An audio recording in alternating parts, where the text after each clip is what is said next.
Welcome to CFTC Talks. I'm your host, Andy Bush. Hey, please remember there's an important disclaimer at the end of the show that you should listen to.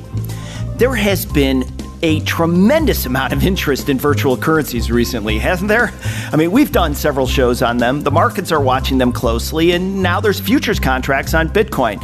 So we thought, what the heck? It would be a great time to do a show on a non-virtual currency, commonly known as the US dollar, for some perspective. Now, you may not know this, but my background is in currencies. I traded them in the 80s and the 90s, then designed trading and hedging strategies for big institutional clients like hedge funds, and then became my bank's global currency and public policy strategist until 2013. But even in those 5 years since, things have changed so dramatically in the currency world, and this is why we need to bring on someone who is in the thick of things globally to provide insights into what is driving currency values across the planet. So we bring in George Saravelos, and he is the global co-head of FX research at Deutsche Bank in London. And he is responsible for the fundamental analysis of the world's major currency markets and is one of the bank's most prolific writers on global macroeconomic issues. He has spearheaded the development of Deutsche Bank's FX investment index product suite, including the first benchmark index of currency market returns, and has built industry-leading indicators and frameworks for analyzing market drivers. He has also driven Deutsche Bank's coverage of the macro and political outlook in the Eurozone crisis, particularly with Greece. So, George, welcome to CFTC Talks. Thank you, Andy. It's a great pleasure to be with you on the show. Yeah, it's a treat to have you on from London. I always like speaking with people who are in London. I just feel that the perspective from being on the island and to looking into Europe and then looking into the U.S. and looking at the Far East is just very different from those who are actually here in the U.S. So it's great to have you on. But I want to get to this right away because 2018 has been marked by some of the most volatile market moves we've seen in some time. So let's start at the 50,000 foot level, George. What are the top drivers of this increased volatility from where you sit? Well, it's interesting that you mentioned the question of volatility, and myself coming from a currency background, we look at the volatility in all other asset classes and are wondering why it hasn't fed into currencies. So I think if you look at the... I know, it's like everything else is going crazy but the currencies. Is it just because there's so much uncertainty? I'm sorry I did jump in, but that is a great point to make. Well, absolutely, and I think it's a question that people are asking, that you are seeing a lot of volatility in some asset classes, particularly in the equity space, but you're really seeing very little in the currency space. Now, if I look at what's driven these big moves in equities, one part seems to be technical.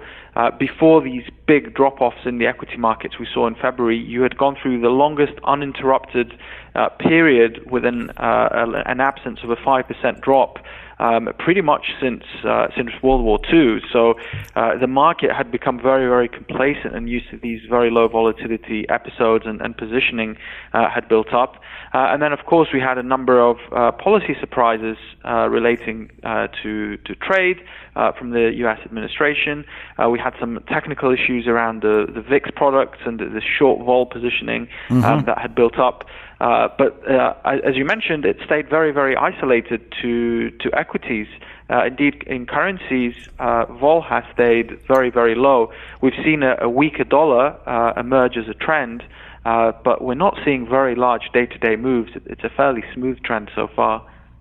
Well, you brought up the dollar, against the major currencies, the greenback kind of seems to be a bit of a conundrum, if I might add. And this is why I'm talking to you, because I need some, I need some information here. I need some knowledge. I need to learn. But normally when a central bank, to me, it seems like normally when a central bank in the OECD is raising interest rates due to a stronger economy, it seems like it leads to an environment of strength for the currency. And yet for the US dollar, this has not been the case. So square the circle for our audience. Why is this happening? Well, you're spot on. It is one of the biggest conundrums and I would say surprises to the market this year that you have seen these big moves higher in U.S. yields and the dollar has been weak. Oh, thank goodness I'm not the only one. I'm sorry. I'm so glad I'm not the only one out there confused by this. I think markets provide something to confuse us with every day. That they do. So if we try and just make sense of it all, the way we have been thinking about the relation between the dollar and yields is that we're essentially transitioning to a very different environment. So if you go back from 2008 onwards to 2016, you've had this very strong correlation where yields would go up and the dollar would rise at the same time. Now, I think there's three things that have happened this year that are changing the dynamic. The first one is if you look at what's happening to flows into the U.S., they're starting to slow down. So over the last few years, there's been a very large amount of inflow into U.S. assets. Mm-hmm. And somewhat counterintuitively, as people have been buying things like U.S. Treasuries, that has kept the U.S. yields, especially the back-end long-term U.S. yields, well behaved, and the term premium very low. But that's been a source of demand for U.S. assets. And what we've seen over the last 6 to 9 months is that the inflows into the U.S. are slowing down. So buying of American bonds by foreign investors is decelerating, and that's leading to this very counterintuitive result where the dollar is weakening but yields are going up. But if you think about it from a demand-supply perspective, people are buying less U.S. bonds. That's why their price is declining, the yield is going up, and at the same time that's leading to a weaker U.S. dollar. So I think that's one driver. It's a weaker flow picture into the U.S. because the flows have just been so strong over the last few years. People have been very long the dollar and overweight U.S. assets. So I'd say that's definitely one. Mm-hmm. The second one relates to the dynamics around the Fed. Even though the Fed is raising rates, it's a very, very gradual process. And if you look at previous periods where the Fed has raised rates in such a gradual and predictable process, like, for instance, the 2005 period during the Greenspan hikes, essentially the rate cycle was maturing. The market was expecting these rate hikes. It was already the beginning of the rate hiking cycle was well priced in, and as a result, incremental interest rate increases just had a smaller and smaller impact on the currency market because the hiking cycle was already well developed. Now, in contrast, if you think about the Bank of Japan and the European Central Bank, they're only just beginning the exit process. So the incremental tightening that's coming, the surprises that are coming out of Japan and Europe are just bigger, which means interest rate rises from Europe and Japan just become more important for the yen and the euro.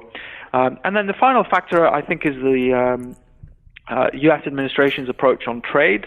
There is a big pushback against these bilateral surpluses, but we have to think when China is running a big surplus against the U.S., what it's been doing in the background is it's been recycling the dollars it earns from that surplus back into the U.S., investing into U.S. assets.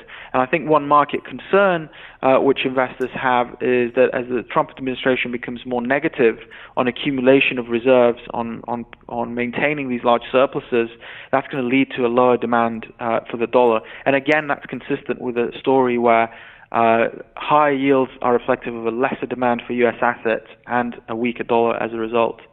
Yeah, I love the fact that you brought in supply and demand because this is something that the markets have been looking at in the sense of Treasury securities, right? And it is and I want to ask you about this because when you're talking about investor demand for U.S. Treasury securities was really high during the period when it was very low inflation. The Fed looked like they were going to stay the course for some time as far as QE, and then gradually raising interest rates. But now there seems to be, from the things that I've been reading in the market narrative, there seems to be some uneasiness about not only what's happening with the issuance coming from the U.S. Treasury in this quarter, obviously to deal with the budget deficit and the budget agreement and the tax reform, but also with the Fed's SOMA program, the system, I forget the whole thing what it stands for, but they're putting back onto the market a significant amount of securities. I just did a back of the envelope thing, and over the next 3 years, I have it coming out to be between the Fed and the Treasury about $1.5 trillion worth of new securities that have to be issued and new funds that have to be raised. Does that factor into international investors and how they look at the Treasury market? Absolutely. I think what's interesting is if you look at this demand-supply story for treasuries, in the previous years where yields were so low, we almost had, it was the opposite of the perfect storm. We had the perfect weather for yields to stay very low. You've had these downside surprises to inflation, you had the Fed that was reinvesting, and you had fiscal policy that was quite tight after the initial fiscal stimulus in the first Obama administration. And on top of that, you had regulation that was encouraging banks to buy fixed income. And now if you look at all of these factors, they now seem to be turning this year, and you could argue whether it's coincidental or not, but it is really the perfect storm of a negative shift away in terms of the supply. So inflation's rising, obviously helped by the fact that oil prices have rallied materially compared to 2 years ago. The Fed, as you mentioned, is liquidating its portfolio of securities. We have fiscal stimulus at a time of full employment, and potentially we have deregulation discussion as well in terms of allowing banks to release some of those holdings, while the Trump administration discouraging reserve accumulation, which has been another source of buying of treasuries. So I think you put all of that together, and all of a sudden buying U.S. fixed income looks less safe. And you worry about all these risks that could potentially push yields higher. And I think that's one factor why you've seen a slowdown in foreign purchases of U.S. Treasuries. Yeah, it's a great point. In your research, I thought it was interesting that you said that U.S. asset prices were at record highs, and so it would be difficult to find the marginal new net buyer of U.S. assets. And I just wonder, so we covered treasuries and bonds a little bit, but did you consider, because I'm curious about this, because I've heard,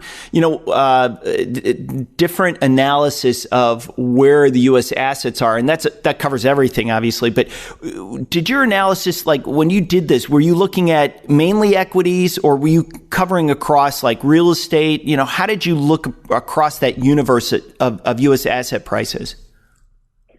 So when we looked at U.S. asset valuation, we wanted to analyze the impact from a currency perspective. So we focused on the asset classes that foreigners would tend to buy. Oh, great point. Yeah. The two main asset classes.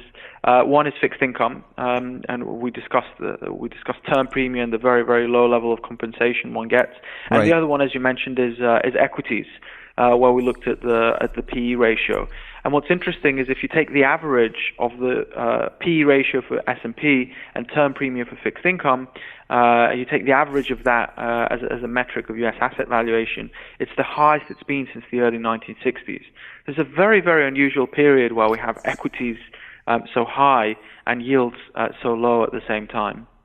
Yeah, it's a great point. I didn't think about it, of course. And so those are the things that mainly foreigners would look at for direct investment in the United States. And I also thought it was interesting in your research and when you talked about U.S. tax reform and repatriation of U.S. dollars, that most of those dollars are already back here, right? Or most of that funds, most of the funds that U.S. companies hold overseas are already in U.S. dollars. So you wouldn't get that flow of money back to the U.S. like we did in 2005 when we had the repatriation tax reform that we had, that 1 year window that led to a dollar rally. Absolutely. So we did a bit of work in looking at company balance sheets and trying to understand what proportion of the offshore earnings is in foreign currencies versus dollars. And our conclusion was that the vast majority of those funds had already been converted into dollars. And the key thing to bear in mind is there was no constraint for a company earning foreign profits to converting into dollars. They just weren't allowed to bring it back and deploy it into the U.S. So from an accounting perspective, it shows up as foreign earnings, but from a currency perspective, our view has always been that money is largely held in dollars, which is why I think the repatriation impact has been so limited in the currency market. Yeah, because I was anticipating a fairly large move, but I in your research and then people I've spoken to on the accounting side, they said exactly the same thing. And I was like, darn, I was really looking forward to seeing the U.S. dollar move on this. But I guess also just to shave this down just a little bit more on the tax thing. But going forward, then U.S. companies will likely, when they do earn profits in foreign currencies, they will pretty much automatically convert that back into U.S. dollars because there is the reduced tax rate over the next 5 years or 10 years. Sorry. So I think you should see less of this accounting dynamic whereby it shows up potentially as if you look at the balance of payments, these companies bring them historically have recorded profits and then sent them immediately back out of the U.S. and that shows up as an outflow. And I think that should stop now. The companies could very easily just keep them onshore. Mm-hmm. But from a currency perspective, the impact should be very limited because all that would change is the way this is accounted on the balance of payments rather than the economics of it, which, as we discussed before, the vast majority was already converted into dollars. Now, there's an additional question, which is transfer pricing. Now, this can get slightly geeky, but if I was to try and summarize it, what big companies do, for instance, one of the biggest ones, the most well-known ones, is because the tax rates that are being charged on foreign profits are quite low compared to the U.S., what they do is they essentially charge a very low value of intellectual property. They sell that intellectual property to subsidiaries, for instance, in Ireland, and then that subsidiary in Ireland essentially makes all the profit from that intellectual property that is sold very, very cheaply from California. Now, the question is, could that potentially change? And that would change the value of the U.S. trade deficit, would make it smaller. But we still think, despite these tax cuts, that these offshore tax rates are still lower, so that practice is unlikely to change. Well, you brought up the trade, and so we might as well just dive into that since that's very front lobe for most of the markets. They've been reacting to almost every piece of news that comes out. So how does the situation with the U.S. and China complicate your analysis? Well, the first level of complication is that we introduced politics into the equation, and politics. Well, that's always there, right? I mean, especially in currencies, right? Because that usually the treasuries or whoever in the administrative side of governments is usually in control of their currency or in control of the currency policy, right? Absolutely. Historically, that's been the case, I would say, on paper. But the previous U.S. administrations have taken quite a passive approach to these issues. So we all remember the strong dollar policy mantra that was instigated in the early 1990s. But I think the key difference with this administration is that it's become a lot more activist as far as trade policy is concerned, and that obviously has a much more multidimensional impact on currencies as well. So what we're doing is just trying to spend a bit more time in analyzing potential different scenarios depending on the level of trade escalation, but it becomes very, very difficult for us to predict where exactly this trade escalation will go. So we're doing a lot of scenario planning and trying to attach a few probabilities, but we're trying to avoid coming up with a prediction of where the next round of escalation will happen in these trade tensions, if at all, because a lot of the messaging that's coming out of the U.S. administration is conflicted. Yeah, I would imagine for someone in your shoes it's quite challenging. But and yet one of the points you make in your research is that the dollar cycle often coincides with political turning points. And I guess what's interesting to me and is how do you define that political turning point? Like, what are the metrics for that? And what are the recent turning points that you've seen, maybe to provide some guideposts for our audience to understand what you're talking about? That's a great question. I think, as someone famous said, history never repeats itself, but usually rhymes. So it's always very difficult to identify that political event with foresight. It's usually with hindsight, where we look at a number of things, and these typically would tend to come together in driving these big picture shifts in currencies. So in the way we've looked at things, we probably had a turning point in the dollar around Q1, which was Trump's inauguration, as well as the French election outcome. We think that period, on the one hand, marked a more positive turn for European politics, just this existential risk around potentially getting a French president elected who would have been in favor of leaving the Eurozone. Did not happen, and instead we got someone with a lot more positive view on Europe. And then on the other side of the Atlantic, we've had the US administration that has had a view on the dollar, while I think maybe not actively pursuing a weaker dollar policy, implicitly has been doing so via essentially rejecting these very large bilateral trade surpluses. Now, on top of that, you've had this large fiscal stimulus, which, while on paper you would argue would lead to a strong economy and a stronger dollar, if you look at the implications from a flow perspective, it will mean that the U.S. current account deficit will widen. So the flow picture will actually deteriorate, which then again goes back to the point of weaker flows, less demand for treasuries because people are worried about inflation, and then a weaker dollar at the same time. So we think we got such an inflection point last year, and we're watching to see for more confirmation of that in the price action. Well, and that's it, which is great, because now I want to get into a little bit of what your analysis has been to some extent is for a weaker dollar. And I've read a few currency strategists recently, and there appears to be some kind of a consensus really of overall dollar weakness. Does that make you nervous? I know when I was a strategist, I always got a little nervous if I was saying something that like 5 other people said. But I mean, it's easy to do if you're all looking to some extent at certain developments that guide you in that direction. But does that make you nervous at all that other people have the same view as you? Well, I think it's always, I always feel better when you have a completely different view to everyone else. But equally, there's periods where currencies have trended very strongly, even though the market analysts community has agreed with that. So for me, the most important thing is the strength of the framework, and I feel reasonably confident with that. And I would also add it's a question of positioning.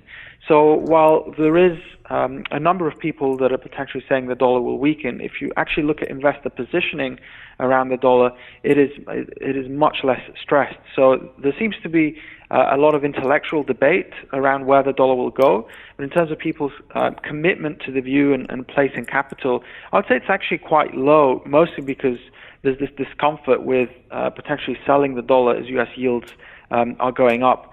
So when I speak to investors, I've actually found the reaction to what I describe has often been one of surprise and not necessarily agreement. So I think it might be less of a consensus than sometimes people think it is. Well, that's good. I know, like I said, I always felt better when no one agreed with me. But well, one last question before I let you go, and this is kind of a bigger picture thing, but like, what are your top 3 risks for 2018 that are out there for your viewpoint on where the U.S. dollar is going, or just what do you see, like, you know, looking out over the universe of what's going to happen over the next 6 months? I won't go beyond that because that's pretty tough. But what do you see out there that's interesting to you that you're going to keep an eye on? I would say risk number 1, and this relates to global markets in general, is definitely trade. I think if we were to see another round of escalation, we would start to see a genuine impact on the economy, because the level, on the global economy that is, because the level of tariff imposition so far between China and the US has been relatively small. But if we get another round of escalation, I think that this positive global growth consensus will seriously start to get challenged. So escalation around trade, I would say, is definitely one of the biggest risks for this year. The second one relates to inflation. If we start seeing a much faster than anticipated increase in inflation, that would certainly cause a lot of volatility. I think as far as the dollar goes, if the inflation pickup was so large to force the Fed to turn much more hawkish, potentially that would cause the dollar to rally. So I'd say that's definitely one big risk to the dollar view we have, although it's not our baseline. And then the third risk is really more of the unknown unknowns. I think we're still in a period where the market is adjusting to unconventional policy being wound down, and how the bond market, how equity prices react to this monetary policy tightening. I don't think anyone really has an extremely good understanding of how markets will react to these big policy shifts that are taking place for the first time since Lehman Brothers. Deutsche Bank's global co-head of FX research, George Saravelos, thanks for coming on the show today. A great pleasure. Thank you, Andy. Hey, that's our show for this week. By the way, thanks to everyone who turned out for our ag conference in Kansas City last week. I was honored to MC the event and got a chance to hear from top experts on macroeconomic trends and issues affecting American agricultural futures markets, and really the importance of those markets for managing risk and protecting participants from fraud, manipulation, and other illegal activities. All of the keynotes and presentations I believe are going to be on the Kansas City State University's website at their Center for Risk Management, Education, and Research if you want to take a look. And see, check it out for next year. We learned a lot. We had wonderful conversations from so many different people, but we're going to do it again next year, and we'd love to have you join us. All right. One other thing, if you do want to listen to more podcasts, you can go to our website, cftc.gov, and click on podcasts. Or you can go to your podcast button on your phone and type in CFTC Talks and click subscribe to get them every week if you want. As you know, we cover everything we watch at the agency, from interviews with top people in government like USDA Secretary Sonny Perdue. That was a really fun conversation. To economists like JP Morgan's Jim Glassman, and to technology investors like Alex Rampell from Andreessen Horowitz. So check them out. All right, we'll be back next week with another guest on our quest to learn about the markets we watch. I'm Andy Bush. Thanks for listening. This has been CFTC Talks. But wait, we're not done yet. It's time for a disclaimer. The CFTC is providing this information as a public service, and it is neither a legal interpretation nor a statement of CFTC policy. Reference to any specific product, service, trademark, manufacturer, or service provider does not constitute an endorsement or recommendation by the CFTC. The CFTC is not liable to any consumer or any third party for any direct, indirect, incidental, consequential, special, or exemplary damages or lost profit related to the use of the information provided or referenced in this podcast. Selection of guests on the podcast does not imply an endorsement of any particular individual or entity. Many individuals and entities provide similar services to those of the guest. The views and opinions expressed by the guests in the podcast are their own and not specifically endorsed by the CFTC. Moreover, the information provided in this podcast should not be construed as investment advice. Consumers should rely on their own inquiries as to accuracy and relevance of the information incorporated or referenced in this podcast and assume the entire risk related to its use. The CFTC is providing its interpretation of market trends solely to inform the public of a framework for projecting possible outcomes under different scenarios. If you have any questions concerning the meaning or application of a particular law or rule administered by the CFTC, please consult an attorney.